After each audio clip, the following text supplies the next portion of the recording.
When we first started snowboarding, did you have an idea of where it was going? Skiing was the polar opposite of snowboarding.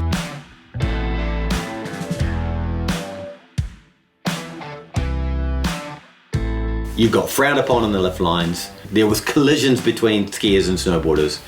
Snowboarders were always singled out. In fact, I had a store that got broken into in town, and the store owner came up to me and said, I got ripped off last night. It's your mates. You tell me where to track them down, you know? Yeah, when the snowboarders started ollieing all the snow signs, so Dad and Poss tied fishing line across the top of the poles so they'd get clothesline and smoked when they tried to ollie the fences. So there was definitely friction between skiers and snowboarders, but I just think they were jealous because snowboarders were having such a good time. So my name's Ewan Spy. At rough count, this is my 31st season at Cardrona. Well, my name's Graham Dunbar. What drives me, or my whole involvement, is events and activities and anything that brings kind of a culture, a lifestyle and people together and stokes people out. You know, that's really what drives my involvement, and I'll continue to do so. The winter scene before snowboarding, I reckon, was in a depression. It wasn't a depression. People were on straight skis. Ski bums were just social welfare bums. And I think it's what Trustafarians did when they had nothing else to do. Well, we were the first people having fun in the snow sports industry. Okay, whatever. For me, the movement started, well, I came from windsurfing, and then snowboarding was in this magazine called Action Now magazine. That's exactly how I found it too. For a lot of people, their first encounter with snowboarding was from skateboarding and surfing. Because if you think about the old school days, it was surfing on snow, and everybody just looked at endless waves. The place I worked for in Taupo Challenger Sports, they started bringing in those early snowboards. So I kind of got handed a board and got told, get into it, whereas you guys had already kind of seen it. Yeah, and we had to make our own boards because there was nothing around. I used to trace pictures out of windsurf magazines of snowboards and build them, and we used to hike up behind Nelson, and we used to go and snowboard in straight lines straight down there. Well, the first one I made out of because I was still at school, and I made it out of a old school seat. So the curve of the school seat I used as the nose, and then I bolted it to a bit of plywood. Then I got an old seat belt to use as foot straps, but you could only go in a straight line on it. You were forever making a new board.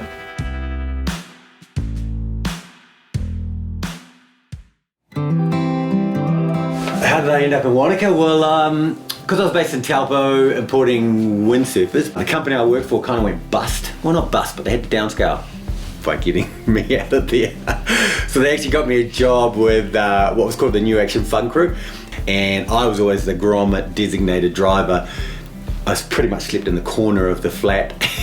I was like the grommet dog's body, eh? I came down to Queenstown about 1986, and I met some Americans, and they were just starting up a snowboard shop. I hooked up with those guys, and then I bought the shop off them. And then I heard Cardrona might have been a good place to snowboard. And snowboarding, it was only banned for 4 weeks up here, I think, but I managed to come up in those 4 weeks. So I got kicked off, and then the next summer, went and saw Nigel Kerr, who was running the ski school here, and I said, Nigel, can I come up and teach snowboarding? So he said, yeah, why not? He was pretty loose, but he's still pretty loose, actually. Oh, Racemaster Nige, what are the rules today, mate? The rules? There are no rules.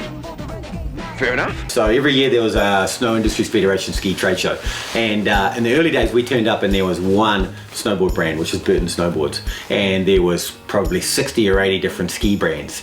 And I think the first time we did it was in Wellington. We were down in the basement in amongst the rental gear. That's right. That's a good indication of what people thought of the sport. There was people just looking forward to when it disappeared, but as soon as people participated in it, and I think deep down inside they were all quite jealous that they weren't into it, because it was pretty damn obvious that you had a culture that was quite innovative, stylish, and obviously pretty vibrant and friendly, and you had a sport that looked pretty cool, and people that were having a great time making the most of not the groomed runs but every single place on the mountain. So in my mind it was pretty obvious it wasn't going to be a fad, but there was a heck of a lot of people involved in skiing that hoped it was and were looking forward to when it just disappeared.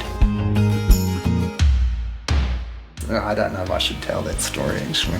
There was this movement between all the ski shops. They were trying to get snowboarding banned from Coronet Peak forever.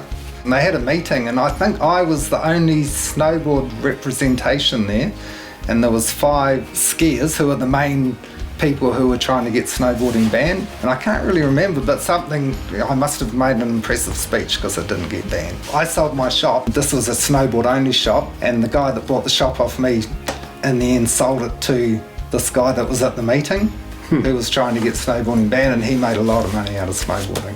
Crazy times. Yeah.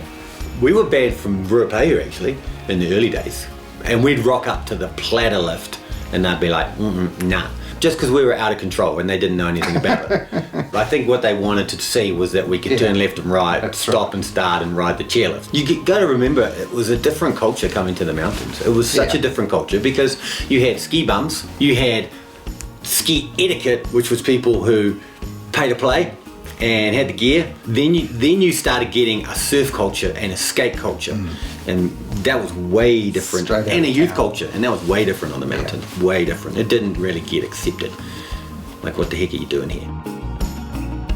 There was a period in town, it was quite a hard case. There was a sign that had a picture of a snowboarder with no snowboarders allowed. There was exactly a beach surf culture arriving in a central Otago rural town, which was farming and rugby, agriculture, and so there was definitely a clash of cultures. It was an interesting time. And the thing was, there was really only one pub in town, that was Barrows.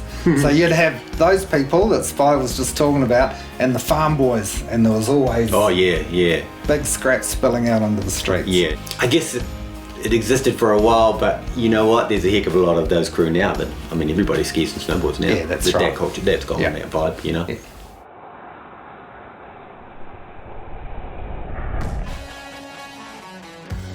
Heaven is a halfpipe, remember? Yeah. So the pipe was quite a dream for a long period of time. You'd always look at the magazines and think, imagine having a halfpipe. And so the process of getting a halfpipe was quite innovative in that you either dug it by hand, and that was a long process, but then it would snow and get filled in. Pipe shaping definitely wasn't what it is now. Anyone that wanted to ride the pipe had to build it. You know, Cardrona would provide the groomer or whatever, and then everyone would be... There was so much elbow grease put into a pipe, so many shovel hours.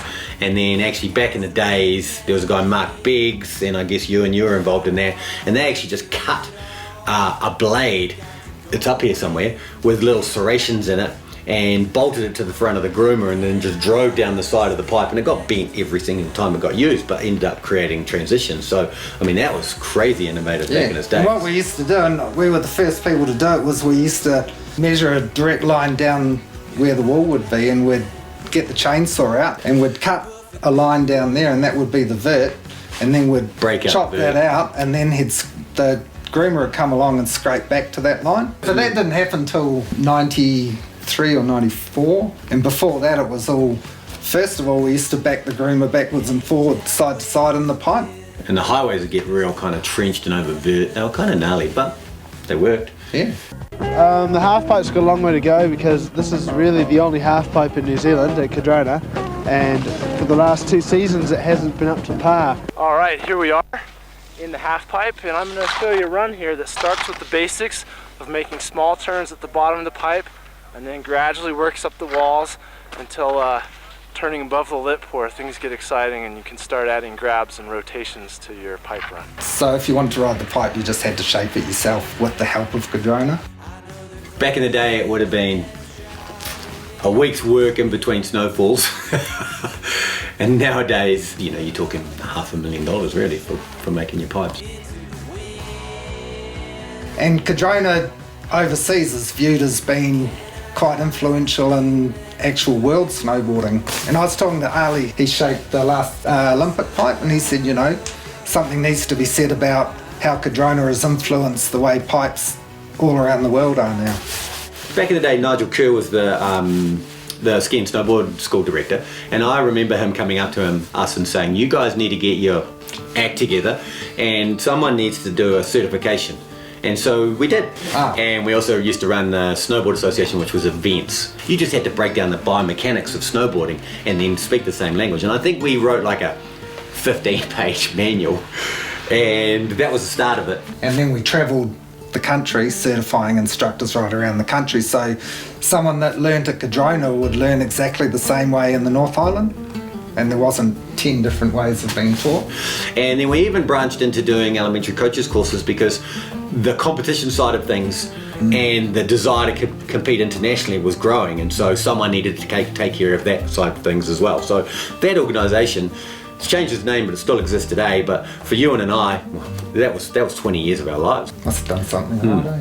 The transition from snowboarding being a freestyle sport, and remember, freestyle skiing was moguls. That was freestyle skiing.